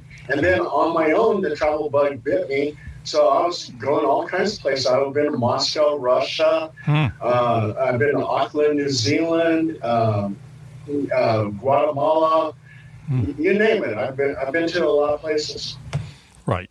In fact, a lot of my articles, because I've been interested in paranormal all my life. Yes. And so when I do travel to these different countries, I always check for stories on the paranormal. So a lot of my articles that I do write in my books are about my travels and the paranormal type stories in those different countries. That you come upon, huh? Wow, interesting. So can you just tell us the title of your latest book? The latest one is called HPI, The Haunted Great Wall of China and Other Stories. Wow. So one of the main articles in it will be about the Great Wall of China. And something like 43,000 workers who built that Great Wall are actually buried inside the Great Wall of China, making that place very, very haunted. Wow, you mean they died while they were building the wall? Oh, yeah. Yeah. Wow. A really good medical situation, right? I mean, medical benefits? No. So, I'm not surprised that you've spent a lot of time in California. And we should just point out again that you were, in fact, the disco king of Sacramento way back when. You danced for 8.5 hours, right? Yeah, 8.5 hours. 8.5 days. 8.5 days. 8.5 days. 8.5 days. You got me all confused now. Okay, Wow. well, we're all confused. So listen, but you also said, we said earlier that someone actually had to go into the men's room with you and watch you shuffle your feet while you were, doing your business? Right. Right. Number one. If anything else on a number Thank two, goodness. You had to do it. You had to do it on a 5-minute break. So on the 5-minute break, if a number two, you had to do it. You had to do it then. Wow. Oh my God, Okay. that's so strict. Somehow. That is so stressful. I don't know how anyone could do that. How could anyone do that? It's like being in prison. I would just leave. I'd be like, I'm done. Oh, What also made you too, do it, Paul? There was also 2 people competing with me, and so you had this one guy. He fell flat on his face, and he went into convulsions. We had this one woman named Kathy Kleiber. She was going for the world's record with me, and her legs blew up like elephant legs, and she went into convulsions. And so they had a medical team there. They had an ambulance waiting. Yes. So they rushed her off to the hospital and stuff like that. So, yeah. Huh. And you were happy to see them fall, right? Come on. I saw them fall. And then there was people that would ask me, they would go, well, are you going to quit and help them? I didn't ask them to compete against me. I mean, that was something, they made that choice. Plus, you got professionals. You got the ambulance right there. You got professionals to help them. Why get in their way? No, I'm not going to quit. That's not the purpose of the whole thing. Right. The purpose was for me to get the Guinness Book of World Records, and that's what I did. Well, let me ask this. The time, at any time during the 8.5 days, did you feel that you were possessed by a spirit, a bad spirit, the devil, or anything that is making you dance? No, I just, back in the day, I just enjoyed dancing. Really? I was a professional. I was Arthur Murray's dance instructor. Yeah. I danced with Jeff Kutash's dance machine. We were the first number to share in 1979 in Lake Tahoe when she went solo. And so we were her first number. I got to meet Cher. She's so nice. And then we performed, and then Cher would come on, and she would perform. Yes. Let me just ask a couple people here. Raven, are you a big Cher fan? Just yes, no? Yeah. I would literally die if I met Ashley? her. Yeah. Ashley, Cher, yes, no? Absolutely. Really? If you're not, I'm concerned for you. Okay. Yeah. Right. Agreed. I don't know whether Are I you should. quiet there, Mac? No, I just Love don't. Cher. I Ever don't want since, to. I don't want to tell you what I know about Cher. Then, okay? So let's Oh move God, on. don't tell me. Let's move on. Don't tell me. Okay. Don't tell me any weird stuff about Cher, okay? Okay. Come on. Well, she Cher has is a lot awesome. of support. A She's got a gypsy good tramps and voice. thieves. No, wait a second. Sonny and Cher were great. Her solo career has been great. Her great video of If I Could Turn Back Time on the Grammys was awesome. On board ship, remember that? Wow. Wow, huh? They're taking off her clothes like on the snow. In front of her son. You skipped I Got You, Babe. Yeah. I love that song. Oh. That's one of my favorite If I songs. was a sailor on that ship, I'd just be all over her. Well, Was that the song that kept playing? You'd still be in jail. Yes. I live The at radio. 6 a.m. when he wakes up. Okay, Cher, great talent. Do you agree there, Paul? Oh, yeah, absolutely. What kind of human being while was I she? was with Jeff Katosh's Dancing Machine performing in Lake Tahoe, Yes. I also, too, met that lady from Happy Days. Wow, I can't think of her name right now. Chauncey. Chauncey. Oh, Chauncey and Joni. Chauncey and Joni. Yeah, Joni. I met. Yeah, you Joni. met her. Wow. Yeah. Man. Yeah, I met Joni. Freshers I with met the Bill famous. Cosby. Oh, wow. You met them all. Yeah. Currently in God, prison. Who else did I meet over there? I forget now. What kind of yeah. what kind of a person was Cher? Was she a human being, or is she one of these "don't look at me" people? Oh, she was no. She was absolutely so nice, so kind, very thoughtful. Yeah, she was just a great person to meet. Wow. Okay. Yeah. There you go, ladies. Cher is just wonderful. She was very humble. Yes. Very humble. Yes. She didn't act like a big star, She was just very humble. That's awesome. Wow. Love that. I don't want to go down this road, but I have a source who always keeps me up to date on what's going on with these people. Has anyone seen a picture of Madonna recently? No, I haven't. Yeah. That's a rough situation. Yeah. No. What's going on? I mean, She got the wrong. I don't really know how to say anything Plastic nicely, surgeon. so I feel like I'm not going to say anything. Don't say because anything about a Switchy, because Switchy has a hair system, but she would have went to Switchy's guy. It's not good. Right. Let's just put it that way. Anyway. Things are not good. Did you ever meet her, Paul? Madonna, no. No? Okay. So, well, listen, we're going to go back to dancing, the idea of dancing. And so there have been times in our history, this is the most famous one, where people have, like, for whatever reasons, a lot of times there are religious connotations to it, they just are taken over by this frenzy of dancing. They can't stop dancing for a long, long time. Maybe, Pete, you had a touch of this? We don't know? No. That's some type of mass hysteria. Yes. But there was also two nuns. I forget what year it was. Yep. And these nuns went crazy, hysterically laughing and stuff like that. Yep. Yeah, some type of mass hysteria. How it comes about, I'm not sure. I had them in school. So, Raven, though, but you did a little research on this?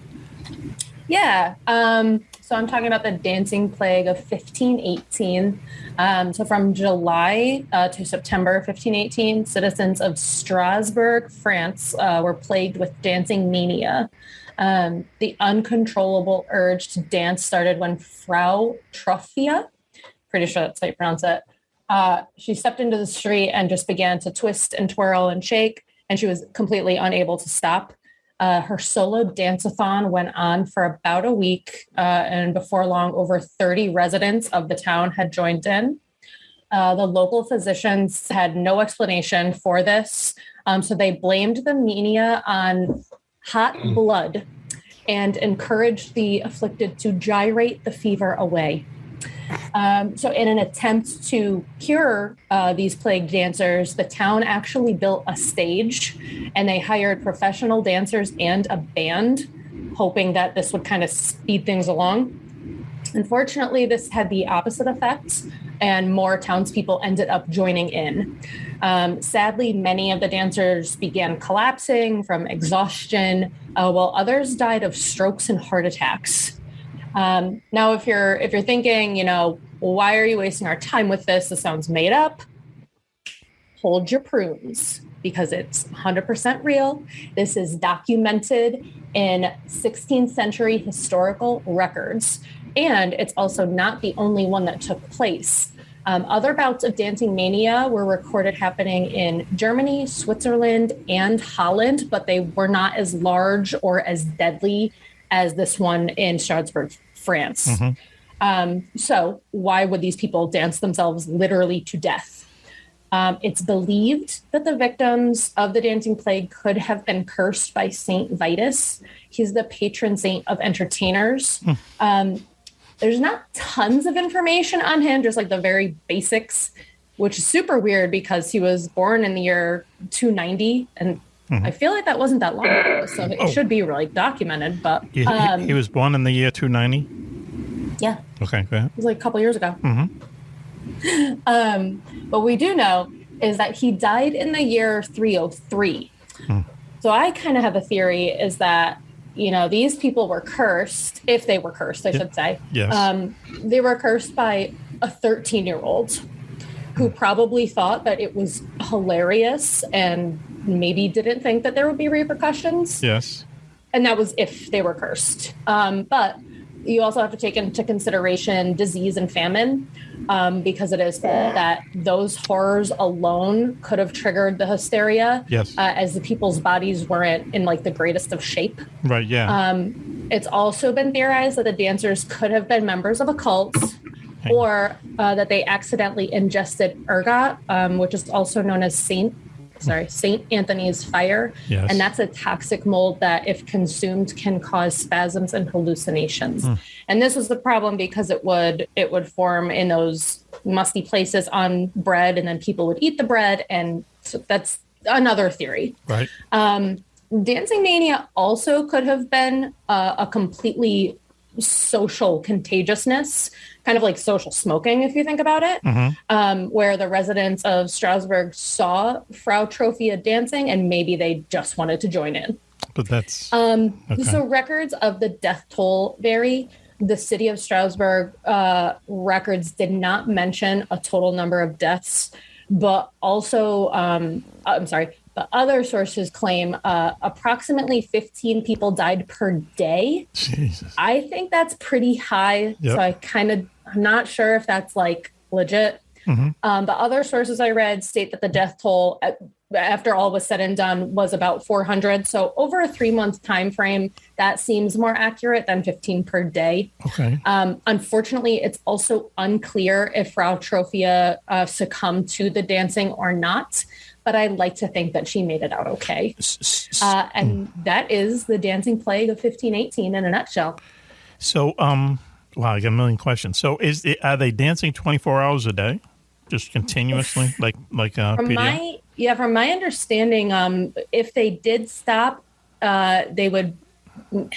From what I read, they would fall asleep maybe for a couple minutes and then just like get back up and just start dancing again. And is there music going on? It's not one of those 1400 bands, Well, I mean, it'd be a 1500 band because the town did hire one. Yes. But it probably wasn't like, they weren't playing like WAP or anything. It would have been like old school, regular, degular kind of stuff. Who wants to dance to that? To that old English music, that stuff? I mean, that old European crap? Yeah, no. With the zithers and all that stuff? One likes that stuff. Wow. It's pretty danceable, some of that stuff. There you go, see? From medieval times. Wow. So was there any religious angles to this at all, right? There was. What is it? No, right. Oh, go ahead. Oh, I'm sorry. What is interesting, too, is that some people who digested moldy bread with ergot, they went into a werewolf type syndrome. Cool. Where, a lot of the locals were saying that people who were eating ergot turned into werewolves, and because it caused effects like LSD and stuff like that. Yeah. Wow, that's pretty wild. Wow. So that's really amazing. That's a weird way to die. You know what I mean? Dancing your heart out. Not know what. So there's no religious angles to this. There was, other than the fact that they named it after the. There was one. I mean, there's the one theory that they thought that I'm sorry, I hit my microphone again. Okay. There was the theory where they thought that they might have been a part of a cult. Yep. Which is why they were dancing. There was something else that I read that said towards the end of the plague, so it would have been September, they sent all of the members up to a mountaintop shrine so that they could basically like beg for mercy. I only found that in one source, so I don't know how credible that is. But that was like that, and then like the being cursed by Saint Vitus. Those were like the main religious angles that I found. Right. Yeah. There's so many things that are at play, so it's hard to determine what's right. What really caused it, and I mean. It's documented, which is great, but I just don't think we'll ever really know why it all started. I have to ask Ashley G. Mysterious. I can see her on the video, and you look actually concerned. Are you concerned now that you're going to start dancing? I mean, I'm not concerned, but in the back of my head, I kept thinking, did they get like a 5-minute break like he did in the 70s? I was thinking the same thing. What happened, Back then, who knows what they did. But wow, imagine if something like that happened today, how everyone would just like completely just, freak out. How do you stop this? And I believe that, there are many cases of mass hysteria, and this has to be some kind of, version of that, just people, people literally dying because of mass hysteria because they see other people die and stuff like that. Wow, that's crazy. I wonder if it happened today, if the TV media that would come along with it would make it worse. Oh yeah, for sure. I'm sure. They make everything worse. Yeah. Yeah. Yep. Either that, or they would report on it for like 2 seconds, and then it would be and old then forget news. about it. Right. It's like one or the other. Yep. Yeah, it's kind of strange. We've talked about it before. It's kind of strange how the mass media in this country does not cover paranormal stuff, though. Without having the laugh factor in it, because I think the majority of people in this country would love to see, kind of like really purposed type of investigative stuff into this, into that, not just UFOs, but into ghosts, into paranormal, weird things that have happened. But the only time you see it is like on, kind of fringe shows like In Search Of and stuff like that. Really. Yeah. Or Spooked. I think it's time, to do that. The UK media seems to cover it, like the tabloid newspapers, the Daily Mail. Mm-hmm. Over in England, they're crazy, right? As far as the tabloids are concerned. Wow. And we think of them as being so civilized. So, Ashley G., because you're our guest, have you ever seen a UFO yourself? I think I have. Yes. But I'm not entirely sure. Go ahead. Because my whole family, we at one point were convinced there was a UFO in our backyard. Mm-hmm. At the time, we were 100% convinced. But looking back at it, we're wondering if it was just a drone. Because nowadays, I feel like they're everywhere. Well, how long ago was this? How long ago? This was 5 years ago, I think, roughly. So it could have been. Yeah, because I was like right around when drones started to get really popular, I feel. So exactly. So it's hard to like differentiate, I feel like. Right. Yeah. But what happened? You actually saw something land in your backyard? So in the backyard it's a bunch of trees. It's very woodsy. Okay. So it's just beyond the trees. And we wanted to go investigate, but the people who own the land have security cameras and have actively been known to shoot at people. Where the hell? Where do you just tell us? Where are you? Wow. Were you in Amesbury or Salisbury or someplace? Where are you? I was in Byfield. Oh, okay. Say no more. Go ahead. Yeah, so we stayed away. We weren't going to investigate it any further. We weren't going to risk that. Wow. Yeah. Huh. What did it scare you? Were you scared? We were all definitely freaked out because, you've heard stories of people being like abducted. You know, it was one of those things where you don't want to investigate it much further, I feel like. Would you go willingly if they came to you and said, let us take you for a ride? No. No? No. No? Oh, okay. Raven, you You would. know what's gonna happen. No. Hang on. Not without drinks and dinner. Hang on. We do that. If they wine and dine me, maybe they can take me. It happened in that first episode of South Park. There you go. Yeah. Oxygen. The one. It's also used in the South Park video game. The probe comes in handy later, just so everyone knows in case they're trying to beat the game. Wow. Okay. All right. Raven, you would take a ride in a UFO, right? You'd say, "Take me for a ride." 100%. Yep. Yeah. Okay. I'm going to say Juan-Juan would also say yes. As long as you could select the music. Yes. Okay. Switch would say no. I might take a ride with the beautiful Space Brothers, but the Greys, no. They're scary. Paul, would you, if you had a chance, would you go for a ride in a UFO? Well, my curiosity is so strong.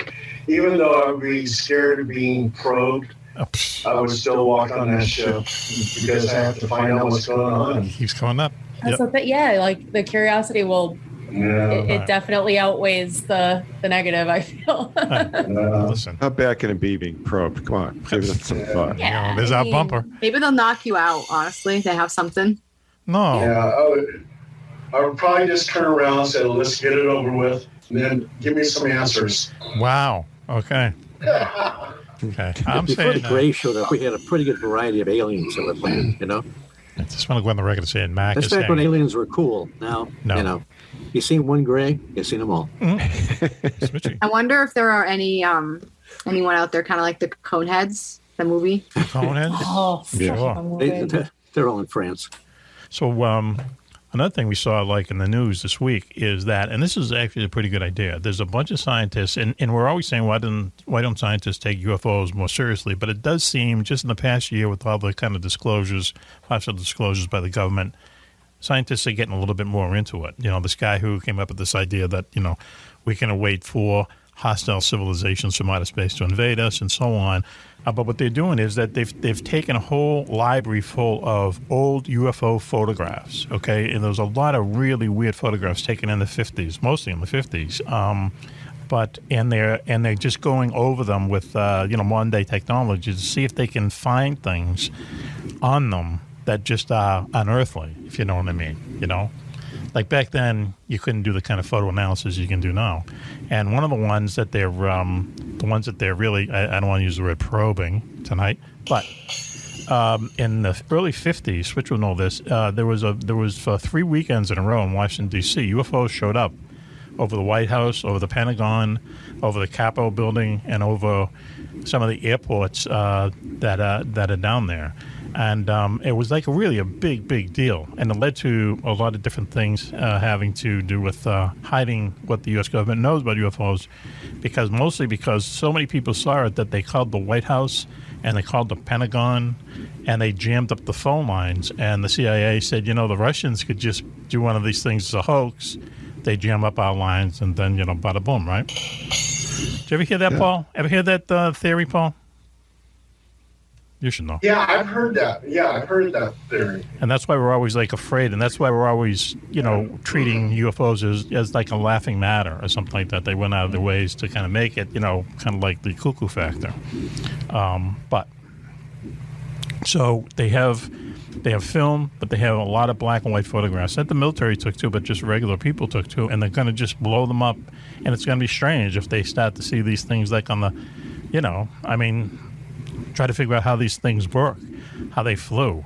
And what's really strange, too, is that, and Switchy kind of touched on this earlier, is that, you know, the way that people looked at UFOs, the way that they kind of looked at aliens from outer space, and the way they physically saw UFOs is different in the 50s than there is now. You know, I mean, back in the 50s, people literally saw flying discs, a lot of flying discs, flying saucers. Yep. These days, you know, you see the Tic Tac things. You know, you see something. It's almost like what was modern back then, people saw. What's modern now, You're seeing a lot of anomalous lights, too, like light ball phenomena. And some of these balls of light aren't very big. And they'll fly around and they'll separate. And they'll go back together again, almost as if it's intelligent in itself. But there's been kind of a shift away from the classic flying saucer to a degree, anyway. And also, too, and you can look this up, but Sacramento, San Joaquin Valley, and the Bay Area, we had 3 cases back in the 1800s in which the UFOs looked like airships. Yes. And why were they looking like airships? We had the ghost planes in Sweden. We had the scare ships before that. Like you mentioned, the majestic dirigible-like ships in 1897. Then you had the Foo Fighters, and then you had kind of the classic period where the Lorenzens were documenting landings in conjunction with some kind of a humanoid, and there was quite a variety of those guys. Some of them actually looked like the fairies or elementals of old, and then. And more recently, while you still get some variety, the Greys kind of showed up in mass. But, you notice they didn't really show up in mass until the advent of Close Encounters of the Third Kind and Whitley Strieber's striking book, Communion, with that amazing picture on the cover. That freaked out so many people. But doesn't that tell you that people see what they want to see? Or perhaps the phenomenon presents itself in a different light for whatever reason, whatever the real mechanism is behind it. But yeah, it does. People see what they think is modern. You know what I mean? Actually, a little bit of step ahead. It's always like a technology that's kind of close to what's happening, but just a little bit different in a way. Certainly with the scare ships and all those. So, wow. So, Paul, what's new with you as we wrap the show up? What are you doing lately? We're actually on the 18th of June. We have an all-night UFO hunt in Alberta. And the reason why we selected Alberta is because we got a few reports of people seeing a globe in the sky, the night sky. So we're going to do an all-night UFO hunt. In the morning time, Good Day Sacramento is going to interview us and see if we actually saw anything. Yes. And then June 25th, we have a private home to investigate, and the case is demonic. Okay. So listen, what happens if you don't see anything up in Alberta? You're going to break into a dance or something? Well, the last time we had a UFO hunt, they saw a lot of satellites, and one of the guys, every satellite to him is a UFO. And when they were interviewing me, they had the news crew over there and stuff. They said, "Hey, Paul, did you see any UFOs?" And I said, "I saw a lot of satellites." And my friend, who thinks satellites are UFOs, was upset with me for saying that. But hey, I'm telling the truth. That's what I saw. Just satellites. Okay. Yeah. A little drama there. A little drama behind the scenes. Oh yeah. Did you make up? Did you hug it up? Well, I told him, I said, you keep this up, I'm going to have Mack talk to you. Oh, wow. You don't want to meet Mack. That's bold. Thank you very much. I appreciate that. Not the first time I've heard that. So, Paul, thanks for joining us. And oh, you're welcome. Thank you for having me. And it's nice meeting everybody. Raven, Ashley, it's nice seeing Switch again. I love all those little things in the background. Juan-Juan, you're cool. Keep it up. Wow. Thanks. Keep dancing, man. Nice to meet you, Paul. He should be on. Thank you. And there's Big Mac right there. And the reason why I call him Big Mac because when I was in the Army, I was a military policeman, and my boss was named Mack, and we called him Big Mac. Wow. Okay, I've never heard that before. Thank you, Paul. Thanks for joining us, and keep in touch and tell us what's going on. When are you going up to Alberta? The 18th, June 18th. Really? Yeah. All night event. Okay. And who's going? You and who else? My team, a few people from Facebook that keep up with me. Yep. And then Good Day Sacramento in the morning, on Sunday morning, to see so I can tell them, hey, I saw satellites again. So you're going to, stay out on a mountain or something like that? You're going to be on a high ground looking around? No. This home in Alberta was actually an investigation that we did there. The house is just luxurious. It's beautiful. He has a backyard that's the size of a little park. Yes. So there's a lot of room back there. And Alberta has been a place of sightings of UFOs. Oh, wow. Good luck. You're going to video and all that jazz with you, right? Oh, absolutely. Yeah, I always do YouTube videos and everything. So, yeah. All right. Can we have you on again soon afterwards? You can tell us what happened? Oh, yeah, absolutely, man. Yeah, I would love to be on the show again. Thank you. Can you do a real soft shoe for us real quickly to lead us out of the segment? You know something, Mac? I just don't dance anymore. Those days are gone. How about if we all dance? You know, and if you look at my IMDb, it says little trivia. Paul Roberts went from a dancer to comic book reviewer, and then to the paranormal. Wow. Okay, that's a trajectory there, brother. Thank you. That's that right here. See this right here? Yes. That's one of my comic book things. That's my character right there, legendary Dark Silhouette, meeting Spider-Man, and it was published in a Marvel magazine. Really? Yeah. So that officiated my character was Spider-Man. Yeah. Huh. Wow. What'd you get? About a couple million for that from them? Marvel.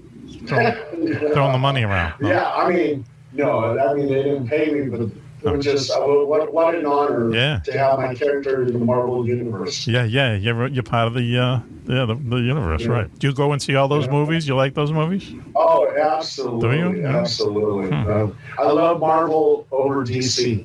Oh, really? You're a Marvel guy. Okay. I'm a Marvel. Yeah, same here. You're a Marvel guy. Ashley, do you know what we're talking about? Do you go see the Marvel movies? I did. I have. Do you like them or no? Doesn't sound like you like them that much. I like them. I definitely get the two universes mixed up. Everybody does. It's crazy. You know, they're really getting a little bit too complicated or whatever, you know? They're all over the place, and I feel bad because people get so upset if you mix them up. Yeah. Hey, Mac, let me show you something real fast. Go ahead. Yes. The people that get mad when you get them mixed up are like mentally ill. Well, it's like crossing Star Wars with Star Trek. Their life. Right. Yeah. But you see a lot of controversy online, so I think that there might be some kind of a plan behind that.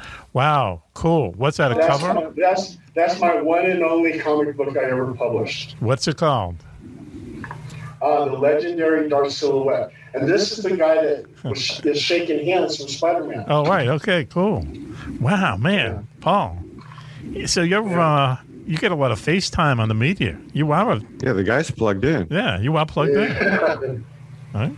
To use the phrase. Okay. Well, let us know what happens, all right? And come on, just give us a report what happens up in Alberta, okay? That's Canada, right? Scarlett Johansson in an X-Men movie. Yes, of course. I think so, yeah. Yeah. Ever run into her? No, I haven't. But I met Stan Lee personally. Oh, wow. And gave him an award in San Diego. Oh, really? Wow. What was the award? Awesome. Yeah. It is a brush with fame guy. Yeah, you ain't Mac, kidding. right there. Why you? Why you? Why were you picked to give him the award?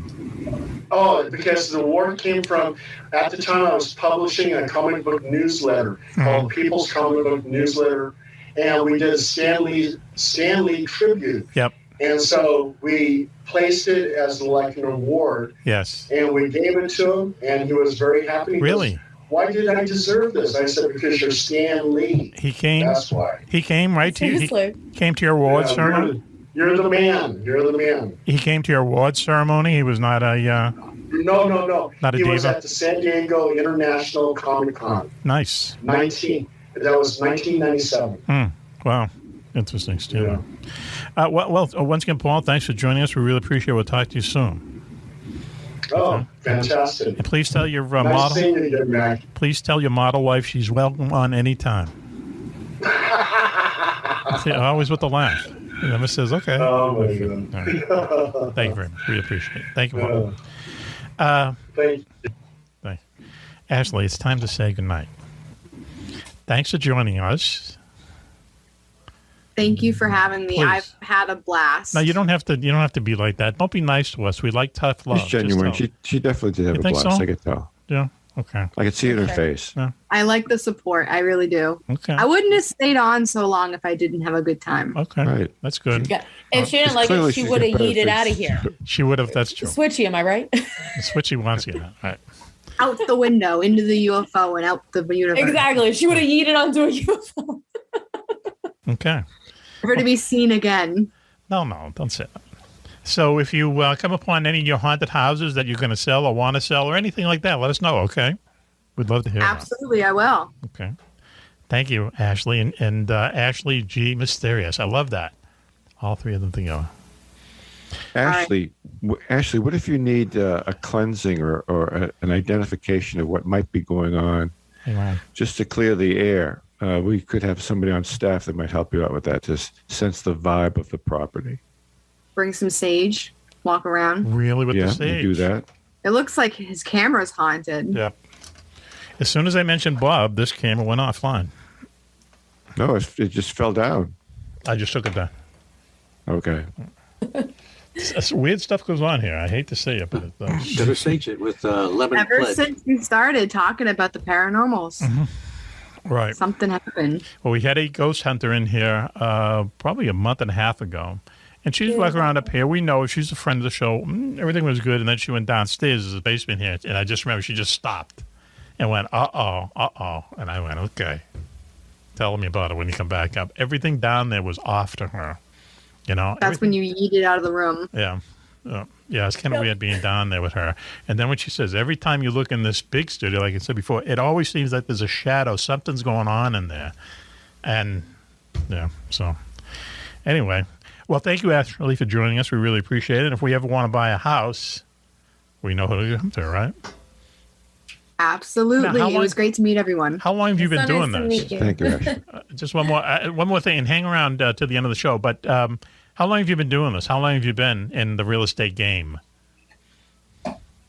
I've been in it for about 2 years. Mm-hmm. Do you like it? I do like it. I do. You meet a variety of people, Yes. and it's nice. And you network very well. Mm-hmm. Right. You ever have to break any hearts? You know what I mean? I don't know if we'll break any hearts. But there are some brutal truths sometimes, though. interesting. Okay. And some you don't have to reveal, as it turns out, in the state of Massachusetts. Little did you know. Thank you, Ashley G. Mysterious. Thank you. Join us sometime soon. Raven, it's that time of night. Sorry, Raven. No need to apologize. Thank you so much for having me. This was great. Okay. Were you bored at any time during the show? No, man. Okay, all right. Do I look bored? Okay. No, you don't, as it turns out. She was drinking and having a good time. Yeah. Like usual. Like before. Yeah. It's a regular Saturday night for me. Except it's Tuesday. Switchy, thank you for coming back. Thanks, Switchy, thank you. It's my pleasure. It's nice to be back in the same routine again. Mm-hmm. Okay. I'm so glad to have you back. Switchy's back. Switchy's back. We will clap for him and sweeten that up later. Thank you, Switchy. Shucks. Really appreciate it. And Juan-Juan, of course. You betcha. Across the puddle. Thanks for joining us. What time is it over there now? It is almost 2 o'clock in the morning. 2 in the morning. What? Yeah. Oh, it is past your bedtime. 5 hours from Eastern time. Yikes. That's right. Okay. Woof. Wow. Okay. You need your beauty sleep there, JJ. I do. I just want to very quickly do the plugs, okay? Homes for Our Troops. Homes for Our Troops is a military organization that builds homes for veterans of post 9/11 action, that is the Afghan War and also the Iraqi War, who came home missing a limb, something along those lines. And what they do is that they use your contributions to build these people houses, and then when they're done, and they're also built in a way that these people can get around a lot easier. There's no stairs. There's low counter space. There's just ways that they can get around easier. They adapt them for all the people that are moving in. And then once they're finished, they just take the mortgage and rip it up. They give them the keys. It's free. They just give them the house. And the studies have shown that 85% of the people who are given houses like this just go on, they get jobs, and they live better lives because they don't have to worry about mortgage payments. These people, they deserve it. It'd be better if our government did it, but they don't. So now we have Homes for Our Troops doing it for them. Just Google them and see what they're about. Also, if you want a bag of swag from Mack Maloney's Military X-Files show, go on to MackMaloney.com, hit the contact button, and send us your address, your mailing address, and we will send out a bag of swag. Now, there's a new bag of swag, as it turns out, Juan-Juan. Have you heard about this? No, I haven't. Okay. We have the What do you got barcode. going? Barcoses are always very, very popular. The pins are always very popular. Right. Okay, but now we have magnets. Okay, that you put on. Like refrigerator magnets? Yep. Mm-hmm. Yeah, they call. And also 3D stickers. So also very popular. So go to MackMaloney.com, hit the contact button, And send us your mailing address, not your email address, your mailing address, and we'll send you out a bag of swag. Also, Ross Sharp and his mad Englishman friend are putting back together a mosquito warplane from World War II, made of wood during the time when England didn't have any steel left, so they made this plane of wood. They put 2 Rolls-Royce engines on it, and it turned out it was so fast they didn't put any machine guns on them. Why? Why? Because they outran the bullets. They would outrun the bullets. That plane was so fast. That's how fast it was. So they're It's like putting... a cartoon. You see the plane going, and there's a bullet right beside it. Right. Off it goes. The bullet just lags behind and just drops to the ground. Sounds like a Roadrunner cartoon. Exactly. So anyway, they're putting this back together over there in England. Juan-Juan has volunteered to be the first civilian to take a ride in the rebuilt airplane, rebuilt out of parts that they found crashed in New Zealand. So, all right, once again, bring a GoPro with you, bring some kind of recording device, just in case things go wrong, okay? I'll have a cool scarf to wear and my goggles. Scarf, so on, yes, okay. Is it an open cockpit thing or is it closed? No, it's closed. It's look closed. at the design. I have to hook up with Ross Shop real soon. Okay, yes, and let us know. So I want to thank everybody for joining us tonight. Really appreciate it. And then this is Mack for the rest of the gang saying until next time, be safe, be happy, and... Bye-bye.